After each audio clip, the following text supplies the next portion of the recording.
अस्सलाम वालेकुम जी, मेरा नाम डॉक्टर इस्लान है। मैं आइकॉन आई केयर सेंटर लाहौर में कंसल्टेंट आई सर्जन हूँ।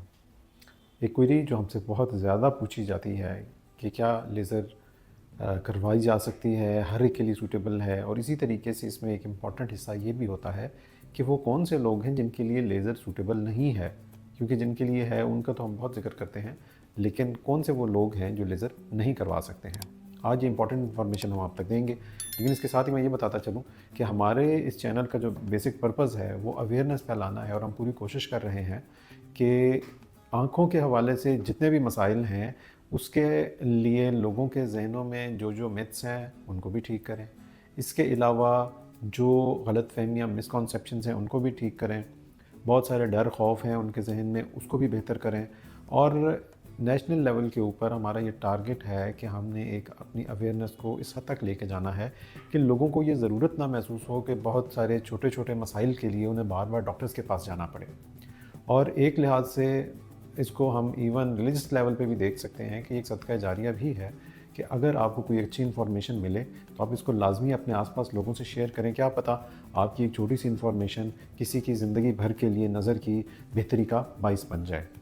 तो इसके लिए ज़रूरी है कि आप हमारे चैनल को रेगुलर देखते रहें, सब्सक्राइब करें, लाइक करें, और इसमें जो भी इंफॉर्मेटिव कंटेंट आपसे शेयर किया जाता है वो दूसरे लोगों तक भी पहुंचाएं। और मैं ये बात भी यहाँ मेंशन करता चलूँ कि ये कंटेंट जितना भी है हमारा, ये कोई कमर्शियल कंटेंट नहीं है। ये बेसिकली सिर्फ़ और सिर्फ इस मकसद के तहत है कि लोगों के जहन में वो सब चीज़ें जो आँखों के अमराज के हवाले से हैं उनको ना सिर्फ एजुकेट किया जाए, उनको बताया जाए। क्योंकि आजकल डॉक्टर के पास जाना और उसके लिए फाइनेंसेस मैनेज करना एक मुश्किल काम है। तो वो चीज़ें जो घर पे मैनेज हो सकती हैं, हम बजाय ये कि लोग हम तक आएँ, हम उन तक पहुँचाएँ। तो इसके लिए आप हमारे चैनल को सपोर्ट करें। आते हैं हम अपने उस टॉपिक की तरफ जिसके लिए अभी ये हम वीडियो बना रहे हैं, और वो ये है कि लेज़र किन लोगों के लिए सूटेबल नहीं है। चंद मेजर जो कैटेगरीज़ मैं आपको बताता चलूँ।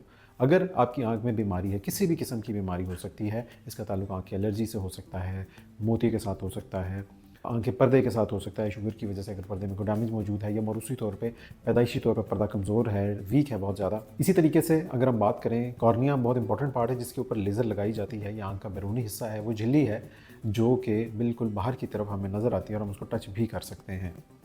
इसके ऊपर जब लेज़र लगती है तो इसका मजबूत होना, हेल्दी होना बहुत ज़रूरी है। और अगर कॉर्निया की कोई भी बीमारी है तो ऐसी सूरत में भी लेज़र मुमकिन नहीं है। इसमें कॉर्नियल एक्टेजिया या केराटोकोनस, इसकी एक कॉमन फॉर्म है, वो अगर आपको है, या कॉर्निया बहुत ज़्यादा पतला है, थिन आउट हो चुका है, ऐसी सूरत में भी लेज़र शायद मुमकिन ना हो।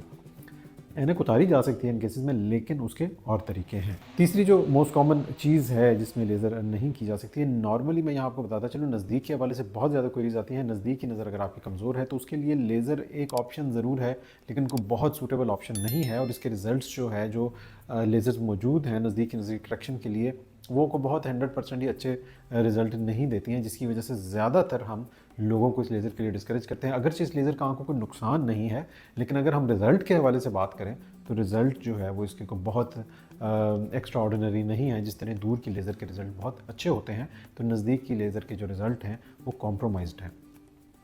इसके अलावा अगर आपका नंबर बहुत ज़्यादा हाई है, 10 से ऊपर नंबर चला गया, ऐसी सूरत में भी लेज़र शायद मुमकिन ना हो। और अगर आपका नंबर हाई प्लस नंबर है, यानी कि आपको अगर मोटी ऐनक लगी हुई है और उसमें आपका नंबर 6-7 से ऊपर जा चुका है, तो ऐसी सूरत में भी लेज़र नहीं होगी। और हाई सिलेंड्रिकल नंबर्स जो हैं, सिलेंड्रिकल नंबर, एस्टिग्मेटिक नंबर, ज़ाविये वाला नंबर, एंगल वाला नंबर वगैरह वगैरह, कई नंबर्स जो है ये मशहूर होते हैं, मुख्तलिफ़ तरीके से हम इनको एड्रेस करते हैं। तो अगर ये इन नंबर्स की हम बात करें तो इसमें भी अक्सर औक़ात लेज़र मुमकिन नहीं होती है। तो और एज एक बहुत लिमिटिंग फैक्टर है, ये भी याद रखिए कि बच्चों में हम लेज़र नहीं करते। अक्सर हमसे पेरेंट्स पूछते हैं कि क्या हमारे बच्चे को ऐनक लगी हुई है तो लेज़र के ज़रिए उतर सकती है? जी, उतर तो सकती है, लेकिन after 18 to 19 years of age. उससे पहले आम तौर पे हम लेज़र नहीं करते हैं बच्चों के अंदर। तो ये चंद वो चीज़ें थीं जिनमें लेज़र मुमकिन नहीं होती है। इसके अलावा अगर आपको ऐनक लगी हुई है तो काफ़ी चांसेस ये हैं कि आपकी लेज़र हो सकती है। आज के लिए इतना ही। Thank you. अल्लाह हाफ़िज़।